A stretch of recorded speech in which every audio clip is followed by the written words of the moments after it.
हम बात करने वाले हैं सेंट्रल यूनिवर्सिटी एंट्रेंस टेस्ट के बारे में।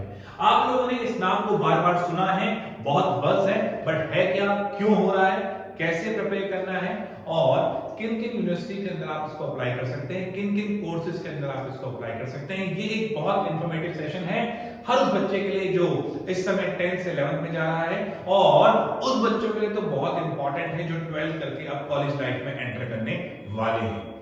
आप अगर बच्चों 10th क्लास में हैं और 11th में एंटर कर रहे हैं तो आपको अभी तक ये था कि हमें सिर्फ 12th में अच्छे मार्क्स लाने हैं to get admission into a course at Delhi university और यूनिवर्सिटी लाइक जेएनयू और some other central universities. But अब सिर्फ 12th के मार्क्स के बेसिस पर आपका एडमिशन नहीं होगा।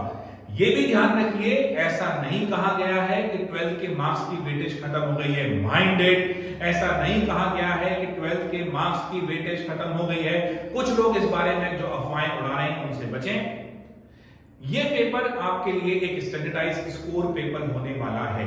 ज्यादा डिटेल अभी आपको मिलेंगी एनटीए नेशनल टेस्टिंग एजेंसी जो इसे कराएगी उसकी साइट पे, जो कि अप्रैल के फर्स्ट वीक में ये साइट लाइव होगी। कंप्लीट ऑथेंटिकेटेड आपको इंफॉर्मेशन वहां से मिलेगी और हमारे इस चैनल पे मिलेगी। करियर के बारे में जो भी चाहिए वो आपको इंफॉर्मेशन लगातार यहां पर देते रहेंगे, इसलिए चैनल को सब्सक्राइब कर लीजिए। बच्चों, सीयूईटी कॉमन टेस्ट हो रहा है सेंट्रल यूनिवर्सिटीज के लिए। सेंट्रल यूनिवर्सिटीज में जो भी आपको कोर्स लेना है, आप बीएससी करना चाहते हैं, आप बीकॉम करना चाहते हैं, आप किसी और कोर्स के अंदर अंडर ग्रेजुएट एडमिशन लेना चाहते हैं, आपको अब एक टेस्ट देना होगा। यूजीसी ने ये क्लियर कर दिया है कि आपका एडमिशन में ये टेस्ट एक बहुत इंपॉर्टेंट रोल प्ले करेगा। जहां तक ग्लोबल क्यूज का सवाल है, हमें ऐसा लग रहा है कि इस टेस्ट को डिफरेंट यूनिवर्सिटी यूज करेंगी। इसके अलावा भी कुछ क्राइटेरिया अपने हिसाब से रखेंगी, क्योंकि काउंसलिंग हर यूनिवर्सिटी अलग अलग करेगी। आपको किन बातों का ध्यान देना है, नोट डाउन करना है इसको। अप्रैल के फर्स्ट वीक में एनटीए की जो साइट लाइव होगी, अभी 45 के अराउंड सेंट्रल यूनिवर्सिटीज ने अपना अप्रूवल दिया है।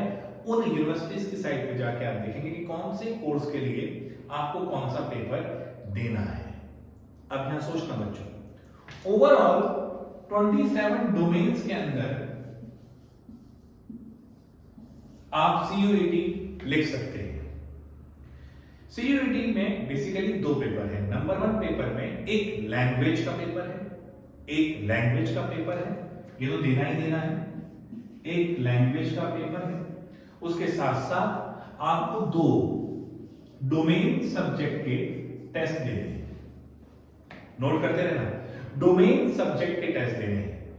एक बात अंडरलाइन कर लो, आपने 12th में जिन सब्जेक्ट्स के साथ पढ़ाई की है, आप उन्हीं सब्जेक्ट्स के अंदर डोमेन टेस्ट ले सकते हो। दोबारा लिख लो, आपने 12th में जिन सब्जेक्ट्स के साथ पढ़ाई की है उन्हीं सब्जेक्ट के अंदर आप ये डोमेन टेस्ट दे सकते हो। फॉर से आपका नाम अभिषेक है और आपने साइंस से पढ़ाई करी है, आपके पास फिजिक्स, केमिस्ट्री, मैथमेटिक्स सब्जेक्ट थे, तो आप बच्चों एक language, it can be English और हिंदी, और उसके साथ साथ कोई भी 2 सब्जेक्ट, फिजिक्स और केमिस्ट्री, फिजिक्स और मैथ्स, उसका डोमेन टेस्ट ले सकते हो। इसके साथ ही जनरल टेस्ट होगा। जनरल टेस्ट यानी टेस्ट ऑफ एनालिसिस, आपका देखेंगे आपकी एनालिटिकल एबिलिटी कैसी है। आपने कभी नोटिस किया हो, मैथ टाइप के पेपर्स होते हैं, लगभग वैसा पेपर होगा। ये कंपलसरी टेस्ट होगा, आपको देना होगा। इसके बाद आपका एक स्कोर कार्ड बनेगा। यूनिवर्सिटीज उस स्कोर कार्ड को यूज करेंगी फॉर एडमिशंस। फाइन, अब बच्चों यहां से आगे बढ़ते हैं। एक सेकंड पेपर आप दे सकते हैं जहां पे आप इन 27 डोमेन्स में से और सब्जेक्ट्स के अंदर भी टेस्ट ले सकते हैं। ध्यान देना, मैक्सिमम 6 डोमेन्स में आप टेस्ट दे सकते हो। ये तो जाहिर सी बात है, होना ही था, क्योंकि आप उन्हीं सब्जेक्ट में टेस्ट देंगे जिनसे आपने 12th पास की है। तो मैक्सिमम आप 6 सब्जेक्ट लेते हैं, तो आप 12th पास करते हुए 6 सब्जेक्ट मैक्सिमम ले पाते हैं बच्चों, ये सो आप मैक्सिमम भी 6 डोमेन के टेस्ट ही दे सकते हैं। आपने जिन सब्जेक्ट से 12th की है, आप उन्हीं सब्जेक्ट्स के अंदर ये टेस्ट दे सकते हैं, लेकिन एडमिशन के लिए आप किसी भी सब्जेक्ट में अप्लाई कर सकते हैं। अभिषेक जो भी फिजिक्स और केमिस्ट्री से ये टेस्ट दे रहे थे, वो चाहें तो इकोनॉमिक्स ऑनर्स के एडमिशन फॉर्म भरने के लिए भी इस टेस्ट के स्कोर को यूज करेंगे। यूनिवर्सिटी इस टेस्ट स्कोर को डिफरेंट डिफरेंट तरीके से अपने काउंसलिंग और एडमिशन सीक्वेंस में यूज करेगी।